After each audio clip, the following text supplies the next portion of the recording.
Welcome my dear listeners. Stay with me to get the news first and subscribe to the channel. Let's find out what's going to happen on royal family.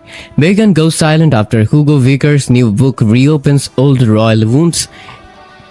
Meghan Markle is back in the news because of the latest royal news. But this time it's not from a palace insider or a tabloid pylon.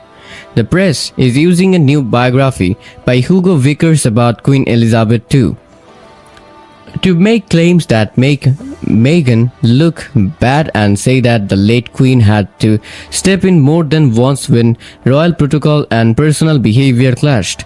There have been reports about a fight with Meghan after a complaint from Windsor's head gardener, as well as more general claims that Queen Elizabeth became wary of Harry and Meghan in her last years. Meghan has not said anything in public about the specific gardener claim. That quietness is now a part of the story itself. When it comes to royal coverage, not responding can mean a lot of things. It can mean being careful. It can mean having a plan, or it can mean that the person is too loaded to touch.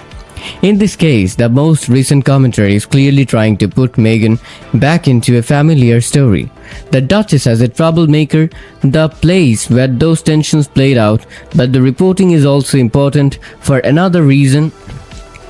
It shows that people are using Vickers' book not only to write a biography of Elizabeth II, but also to look back on the Sussex years through the lens of the Queen's supposed anger. The claim that sounds the most like a movie is the one that gets the most attention. Vickers said that Meghan was rude to an under-gardener and the complaint went up to the chain of command. The Queen then reportedly got into her car to confront Meghan. Women at home said that the late Queen put Meghan in her place at that time, but the Duchess has not said anything about the claim in public.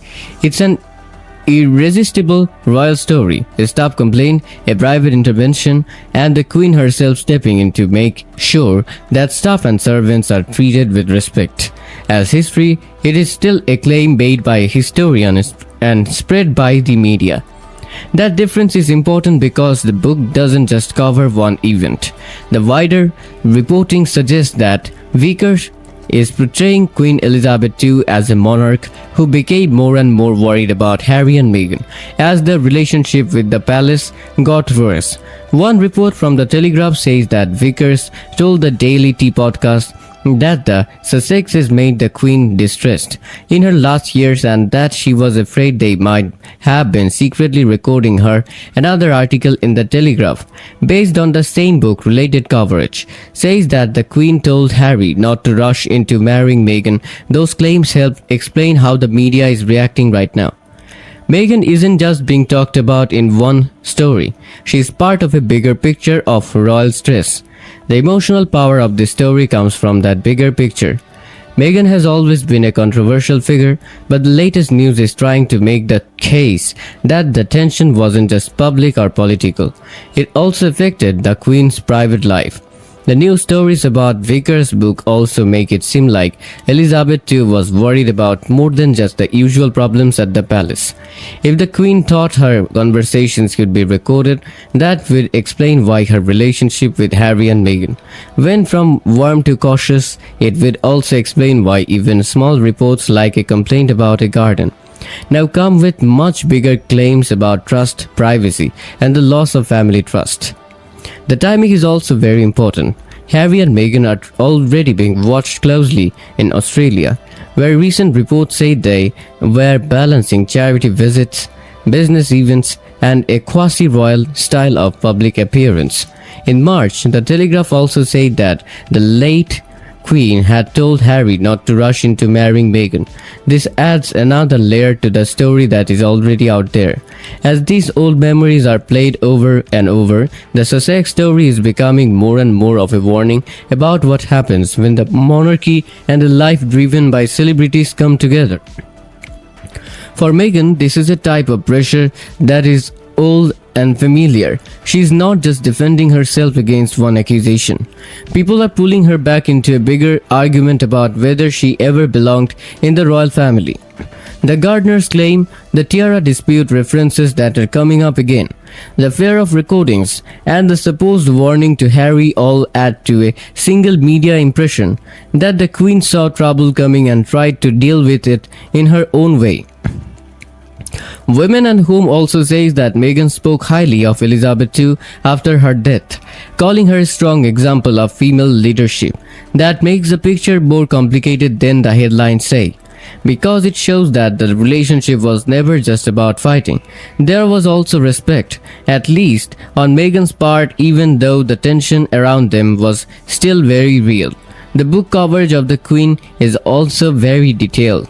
People are not saying that she is mean or dramatic. People say she is strict, disciplined, and very dedicated to how the school treated its staff.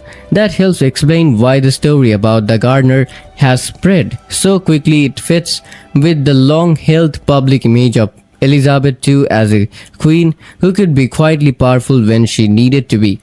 The fact that she supposedly took the complaint personally and confronted Meghan directly makes the late queen feel very real in this reports. She wasn't just a distant symbol, she was a standards manager who knew exactly when to step in. This is the kind of story that shows how biography can be used as a weapon in royal culture. Though a historian writes a new book, a podcast conversation makes it sharper, and then the media talks about it until the most dramatic version of events becomes the one everyone is talking about.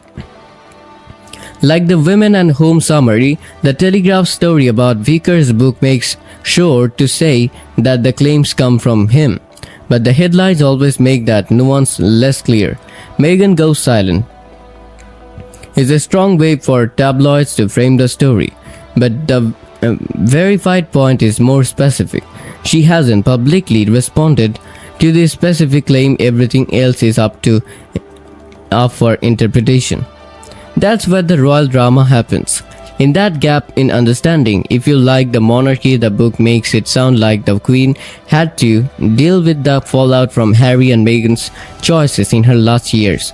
If you feel sorry for Meghan, this book sounds like a family recycling of old complaints, but now it's in the form of a biography. Two very different stories can come from the same source material, and the current coverage shows both versions in action. One is the Queen defending her stuff and traditions. The other is a family fight being brought back to life for another round of public judgment.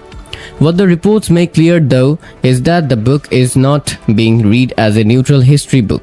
People are treating it like a book with secrets, and the secrets are all about the same uncomfortable time.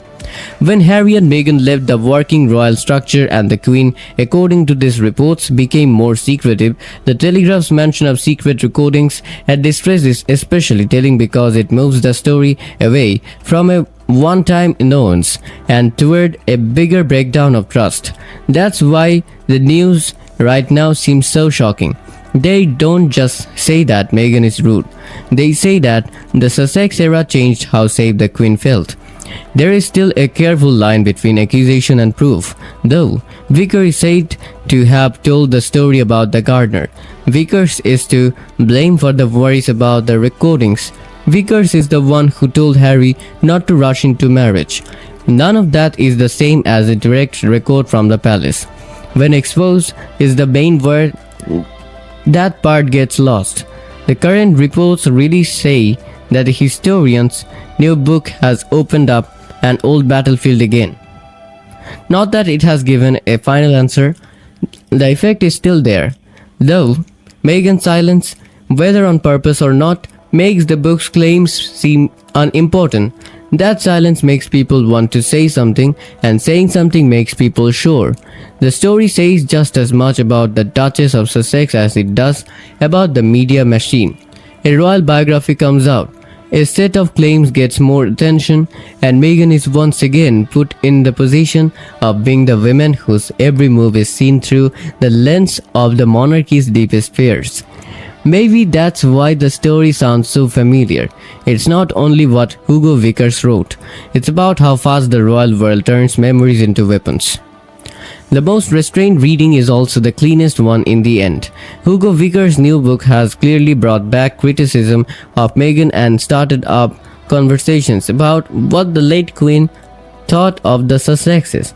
It has also led to a lot of news stories that say Meghan has stopped talking. The fact is that she hasn't publicly responded to the specific Gardner claim, and the rest is a mix of biography, commentary, and what the press thinks. That may not be as shocking as the headlines say, but it is more honest. In royal stories, the one thing that the headlines often leave out is honesty. And there is where the story quietly flips, because Meghan's silence isn't empty. It's strategic, because in a media storm like this, speaking can add fuel, but saying nothing can shift the weight of proof back onto the story itself. Honestly, I don't see this silence as weakness at all. It feels like experience, like someone who knows the cycle too well to jump every time a headline demands it. And that's what makes this moment so interesting. The narrative is loud, but the response is controlled. But here's the deeper question. Does staying silent protect Meghan's image, or does it allow these claims to grow without resistance? And if the public keeps hearing one side of the story, does that slowly become the version people accept as truth? Because let's be real, in royal coverage, repetition can feel like confirmation. Even when it isn't, I actually think this won't stay quiet for long. Not because Meghan will respond directly, but because her side of the story may come out in a different way, at a different time. And when that happens, it could reframe everything we think we know about these final years of the Queen's life. So now the real question is this silence a pause or the calm before a carefully timed response? And if Meghan does decide to speak, will it settle the story or ignite an even bigger one? Because something about this moment feels unfinished, like the real conversation hasn't even started yet. And when it does, it might change how this entire chapter is remembered.